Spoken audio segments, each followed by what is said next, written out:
Raj TV ప్రతినిధి అతను విజయ్. అతనికి నాకు వ్యక్తిగతంగా ఎలాంటి ఇవి లేవు. ఆయన నాకు రూపాయి లేడు, నేను ఆయనకు లేడు. అతను హిందూత్వం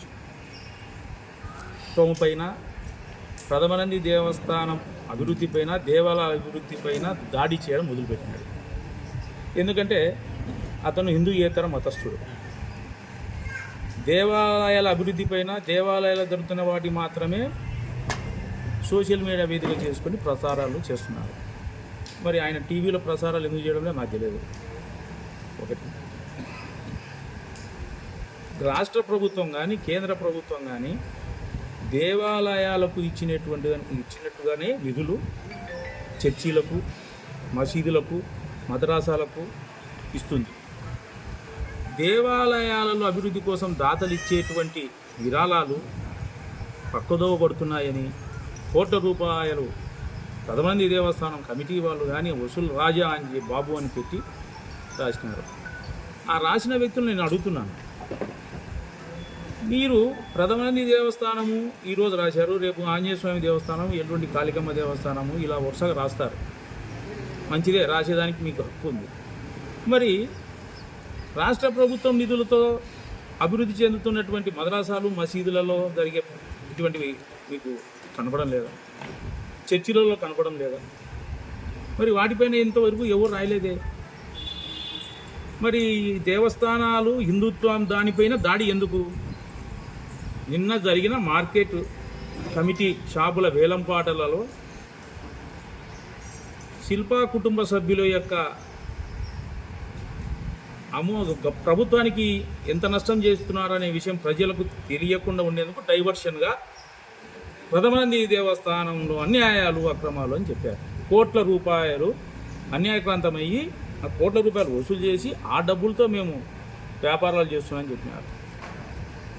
గౌరవనీయ మంత్రి గారు ఫరూక్ గారు నాకు ఈ పదవి ఇచ్చినప్పుడు ఆయనకు నా ఆర్థిక పరిస్థితి ఏందో, మా కుటుంబ పరిస్థితి ఏదో, మా తండ్రి గారికి ఆయనకునే అందరికీ తెలిసిన విషయం. ప్రచారం చేసేటప్పుడు మీరు వాస్తవాలు తెలుసుకొని రన్ చేయండి, తప్పేం లేదు. దాని గురించి మేమేమీ బాధపడడం లేదు. వైఎస్ నగర్లో వైఎస్ఆర్సీపీకి చెందినటువంటి ఒక వ్యక్తి రమణ, కౌన్సిలర్గా ఓడిపోయినటువంటి అతను అయ్యప్ప స్వామి దేవాలయం కట్టారు.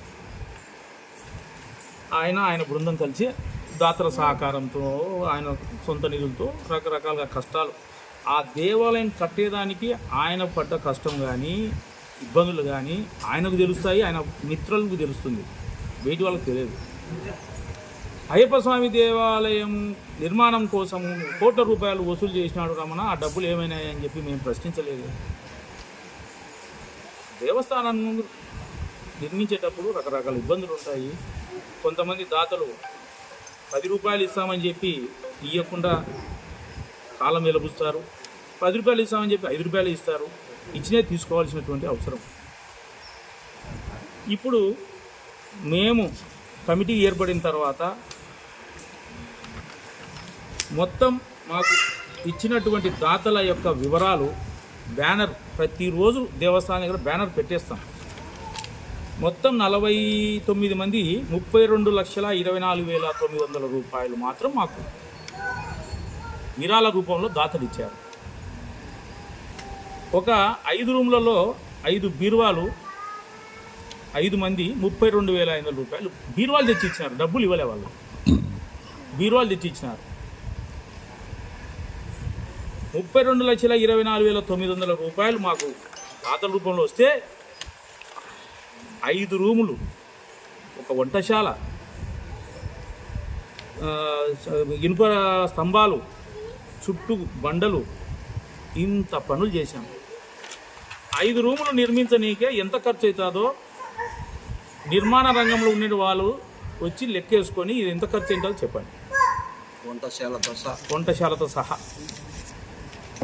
కోట్ల రూపాయలు అని చెప్పినటువంటి వ్యక్తులు, ప్రసారం చేసిన వ్యక్తులు ఈ 32,24,900, ఈ 32,500 కాక మీ దృష్టికి ఏ వ్యక్తి అయినా మేము ప్రథమనంది దేవస్థానానికి విరాళం ఇస్తే మాకు రసీదు ఇవ్వలేదని చెబితే ఆయన చెబితే 10 రూపాయలు నేను చెల్లిస్తా.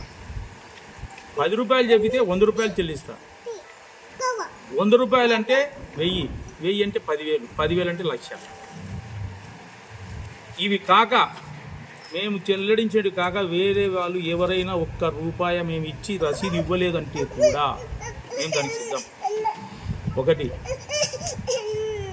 ప్రతి సోమవారము దాతలు భక్తుల సహకారంతో 250 నుంచి 300 మందికి అల్పాహార వితరణ జరుగుతుంది. పల్లకి సేవ ఉంటుంది.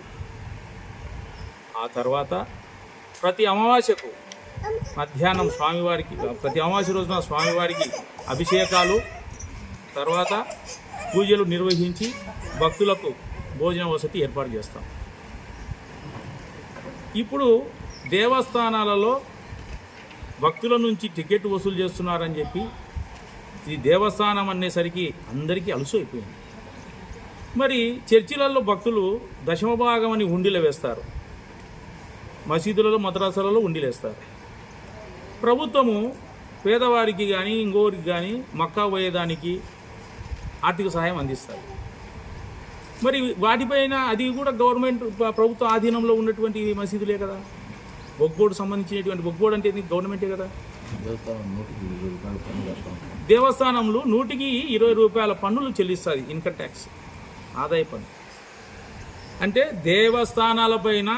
దేవస్థానాలలో అభివృద్ధి పైన వార్తలు రాసి అసత్య ప్రచారం చేస్తే ఏమీ చేయరని, ఇది మంచి పద్ధతి కాదు, హిందుత్వంపై దాడి చేస్తున్నారు మీరు. నిజంగా కూడా మీరు రాయగలిగితే అన్ని చర్చిలు, అన్ని మసీదులు, మద్రాసాలలో జరిగే కార్యక్రమాల గురించి రాస్తూ ఇది రాయండి, మేము ఒప్పుకుంటాం. మీరు రాసేటప్పుడు వివరణ అడగండి. అయ్యా, మీ దేవస్థానాలలో 5 రూములు కట్టినారంటున్నారు, ఏ విధంగా కట్టినారని అడగండి, తప్పులేదు. అడిగే హక్కు మీకు ఉంది, చెప్పాల్సిన బాధ్యత మాకు. మరి కోట్ల రూపాయలు అని చెప్పి ప్రసారం చేసినారు. శిల్పా రవి గారి పిఆర్ఓ మరియు రాజ్ న్యూస్ ప్రతినిధి, వారిని ఒకటే అడుగుతున్నాను, ఏ మీ దగ్గర ఆధారాలు ఉన్నాయని మా దేవస్థానం యొక్క ఫోటో వేసి దేవస్థానానికి ఉన్న రెప్యుటేషను, దేవస్థానానికి ఉన్నటువంటి గౌరవము, దేవస్థానానికి అనుకునేటువంటి విలువ, భక్తుల మనోభావాలతో మీరు ఆటలాడుకున్నారు. వారిద్దరిపైన నంద్యాల పట్టణంలోని 3 స్టేషన్లలో మేము ఫిర్యాదు చేయడమే కాక వారిద్దరిపైన 50 లక్షల రూపాయలు పరువు నష్ట దావా వేస్తున్నాము. ఎందుకంటే గతంలో ఆ ముగ్గురని ఇంకోటని సోషల్ మీడియాలో ప్రచారం చేసినప్పటికీ వ్యక్తిగతంగా అది నాకేం పెద్ద నష్టం వచ్చేది కాదు. ఎందుకంటే వాళ్ళు ప్రసారం చేసుకున్నంత మాత్రాన నాకున్న ఆస్తి తరిగిపోదు, లేదు చేయకున్నంత మాత్రం ఆస్తి పెరిగిపోదు. వాళ్ళపైన ఖచ్చితంగా మేము న్యాయ పోరాటమే చేస్తాం, చట్టపరమైన చర్యలే తీసుకుంటాం. మాకేం వాళ్ళ మీద వ్యక్తిగత విదేశాలు లేవు, ఏం లేవు. విజయ్ అంటే సరే, అతనికి ఎందుకు నా మీద వ్యక్తిగత కక్ష పెంచుకుని నాకు అనవసరం. మధు అంటావా, అతను అక్కడ పని చేస్తున్నాడు జీతానికి, వాళ్ళు చెప్పిందే చేయాలా. ఆ స్థానంలో నేనుండి అదే పని చేస్తాను. ఎందుకంటే ఎస్పీ రెడ్డి దగ్గర నేను ఎన్ని రోజులు పని చేశానో మీకు అందరికీ తెలుసు. కాబట్టి అయితే ఎస్పీ రెడ్డి మహానుభావుడు ప్రతిపక్ష పార్టీ నాయకుల మీద వ్యతిరేక వార్తలు కానీ, వాళ్ళ వ్యక్తిగత విషయాలు తలదూర్చేటువంటి వార్తలు కానీ చేయమని ఎప్పుడు సలహా ఇవ్వలే. రాజకీయమే చేసినాడు ఆయన. అతనికి సరిపోని వ్యక్తి అయినా కానీ ఇది చేసినాడు. ఒకటి, ఇంకా శిల్పా పిఆర్ఓ మధు, అతను ఏ స్టేజ్లో ఉన్నాడు, ఇప్పుడు ఆడున్నా అంటే ఎవరు కారణం అనేది అందరికీ తెలుసు. ఇంకా నేనేం చెప్పాల్సిన పనిలే, అది అతనికి కూడా తెలుసు. కానీ అతన్ని మనం ఏమనలేము. ఎందుకంటే భవిష్యత్తులో అతను ఆ కేబుల్ నుంచి వేరే కేబుల్ పోయి ఇదే శిల్పారావు మీద వ్యతిరేక వార్తలు రాసే కాలం వస్తుంది. ఎందుకంటే సిటీ కేబుల్లో కొన్ని ఏళ్ల పాటు రాజేష్ పనిచేసినాడు కెమెరామెన్గా, కిషోర్ రిపోర్టర్గా పనిచేసినాడు. వాళ్ళు ఆ కేబుల్ నుంచి మానుకొని వస్తారు, బయటకు వస్తారు అని ఎవరైనా అనుకున్నారా? స్వర్గీయ నాగిరెడ్డి ఉన్నప్పుడు కిషోరు ఇదే శిల్పామోహన్పై వ్యతిరేక వార్తలు రాసినాడు, చూపించినాడు. అదే కిషోర్ మళ్ళీ శిల్పా కేబుల్లో పనిచేసినాడు. ఇది కూడా అంతే. నా దగ్గర 5-6 మంది కెమెరామెన్లు పనిచేసినారు, 5-6 మంది నా దగ్గర శిష్యరికం చేసినారు. ఈరోజు వివిధ ఛానళ్ళలో వివిధ కేబుల్లో పనిచేస్తున్నారు. కాబట్టి నేను తప్పు పట్టడం నిజంగా కూడా శిల్పా రవిచంద్ర కిషోర్ రెడ్డి గారికి తెలిసి మధు అనే వ్యక్తి సోషల్ మీడియాలో ప్రథమనంది దేవస్థానం అభివృద్ధి ఆరోపణలు చేసి ఉంటే శిల్పా రవిని ఢీకొనేంత శక్తి నాకు లేదు. ఆ హోదా లేదు, అంత ఆస్తిపరుని కాదు, చాలా బలహీనుంది. కేవలం వయసులో మాత్రమే పెద్దవాడిని. అతను రవి ఈ విధంగా చేసినాడని అనుకుంటే నేను ఆ పరమేశ్వరుని దగ్గరికి పోయి నా కన్నీళ్లతో అభిషేకం చేసి, స్వామి నేను చేసే దాంట్లో అసత్య ప్రచారాలు చేసినారు, నేను నిమిత్త మాత్రుడను, పాపపుణ్యాలు నువ్వే చూసుకొని ఒక వేడుకోవడం తప్ప ఇంకొక గత్యంతరం నాకు లేదు. ఏది ఏమైనా ఈ దేవస్థానం అభివృద్ధి ఆగదు. నిన్న ఒక భక్తుడు వచ్చినాడు, ఒక దాత, మాకు 50 సెంట్ల స్థలం చూపియండి, మినీ కళ్యాణ మండపం కడతాను అని. మేము ఏసీ కళ్యాణ మండపం కట్టు అని చెప్పి అడిగాం. అది ఆయన ఆలోచన చేసుకొని చెప్తా అన్నాడు.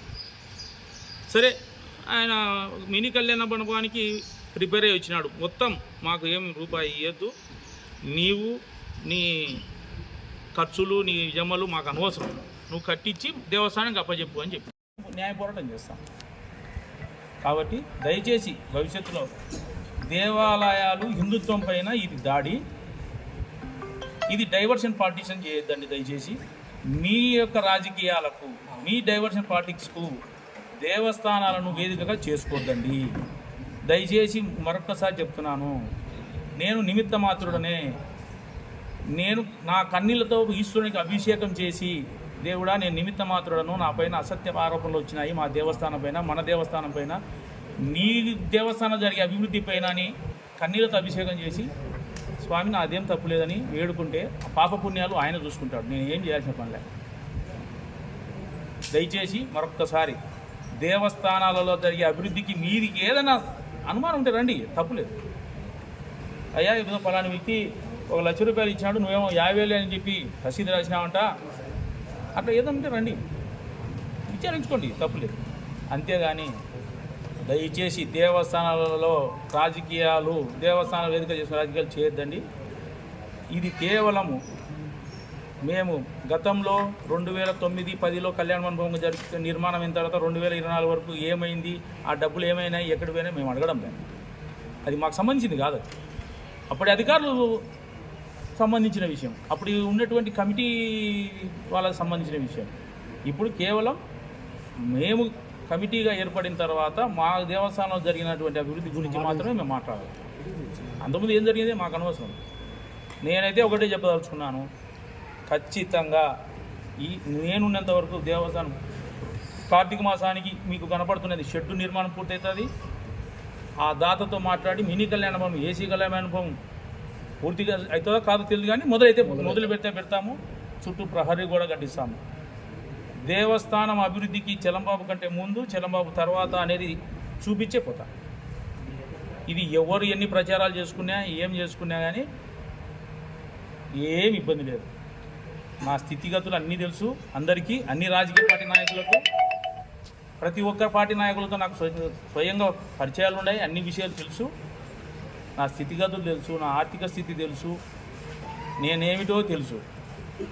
దయచేసి మీరు లక్షణంగా ఈ దేవస్థానాన్ని, ప్రధానందీశ్వర స్వామి అందరివాడు, స్తోమత ఉన్నవాడు 10 రూపాయలు వేస్తాడు, స్తోమత కలిగిన వాడు 100 రూపాయలు వేస్తాడు, ఇంకా స్తోమత ఉన్నవాడు 10,000 వేస్తాడు. అందరికీ దేవుడు ఆయన. 10 రూపాయలు వేసిన వానికి 10 రూపాయలమైనా లబ్ధి చేకూరుస్తాడు, 10,000 వేసిన వాడికి 10,000 లబ్ధి చేకూరుస్తాడు. అది ఆయన ఇష్టం. నేను కర్తను కాదు, నేను ఓన్లీ రిప్రజెంట్, ఇక్కడ సేవకుని. దయచేసి అన్యదా భావించొద్దండి. ఏదైనా తెలిసి తెలియక మాట్లాడింటే, వయసులో చిన్నవాడైనా శిల్పా రవి అతని ఆ భగవంతుడు మరింత ఉన్నత స్థితికి చేరుకోవాలని కోరుకుంటూ ఆశీర్వదిస్తున్నాను. ఓం నమః శివాయ. ఒక పెద్ద మనిషి, మాజీ కౌన్సిలర్ భర్త, ఎంతో ఉత్సాహంతో రథమంది దేవస్థానంలో ఆరోపణలది అందరికీ ఫార్వర్డ్ చేసినాడు. సంతోషం, తప్పేం లేదు. ఎందుకంటే ఎదుటివాని యొక్క ప్రచారాన్ని చేయడం అనేది మానవుని సహజం. అదే నాది కాదు కదా, బయట ఉంది అని. మరి డిఎస్పి అమర్నాథ్ నాయుడు నంద్యాల పనిచేసినప్పుడు ఆ కౌన్సిలర్ భర్త ఇంట్లో ఎంఆర్ఓ హౌసింగ్ అధికారుల సీళ్లు, దొంగ సీళ్లు దొరకడం, రెవెన్యూ అధికారులు ఇచ్చే ఇంటి పట్టాలు కాగితాలు ఎలా ఉంటాయి అదే కాగితాలు సేమ్ టు సేమ్ ప్రింటింగ్ చేసినవి అవి దొరకడమే కాక ఆయన ఇంట్లో ఒక వ్యక్తి అద్దెకునేవాడు. ఆ వ్యక్తి దొంగతనాలు చేసి బంగారు డబ్బులు తీసుకొని వస్తే పంచుకునేవారు. ఈ విషయం తెలిసినటువంటి పోలీసులు కేసు నమోదు చేసి అతని పైన చర్య తీసుకోవాలనుకున్నప్పుడు సరే రాజకీయంగా అప్పటి నాయకులు అతని పైన ఎలాంటి చర్యలు తీసుకోకూడదని చెప్పి 5 తులాల బంగారు పోలీసులకు అప్పగించడం జరిగింది. ఎందుకంటే 96 నుంచి నేను పాత్రికేయునిగా పనిచేసిన. ఎదుటివాని బలాన్ని బలహీనతను ఆసరాగా చేసుకొని ఏ నాయకుడు ఏ విధంగా ప్రవర్తిస్తాడో అందరి నాయకుల గురించి తెలుసు. ఈ వీడియో కనుక మీకు నచ్చినట్లయితే సబ్స్క్రైబ్ చేసి, లైక్ చేసి, షేర్ చేయండి. మీ